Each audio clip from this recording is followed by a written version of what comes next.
به نام خدا. من مرسده زنده وکیلی هستم، دانشجوی کارشناسی مکانیک دانشگاه صنعتی شریف. پروژه ما اول در مورد آموزش زبان با کمک ربات بود که اومدیم برنامه‌هایی که لازم بود برای آموزش سر کلاس زبان برای دانش آموزا رو طراحی برنامه‌نویسی کردیم که با ربات ناو یا نیما اونا رو اجرا کردیم و بعد از اون متوجه حالا به نیازهایی که کشف کردیم فهمیدیم که لازمه برای کلاس درس و اینکه تصمیم گرفتیم که خودمونم یه نیم تنه ربات رو طراحی کنیم و بسازیم که بتونیم اون ویژگی‌هایی که خودمون لازم میدونیم برای اون نیم تنه برای ربات توی اون قرار بدیم. به نام خدا، آرمان کریمیان هستم، دانشجوی رشته مکانیک دانشگاه صنعتی شریف.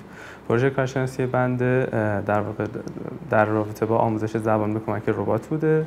فاز اولش به استفاده از ربات 21 درجه آزادی و به کمک نرم افزار کوریوگراف که بر اساس پایتون نوشته شده انجام گرفت و در واقع با اجرا کردن سناریوهایی از پیش نوشته شده توسط ربات سر کلاس صورت گرفت.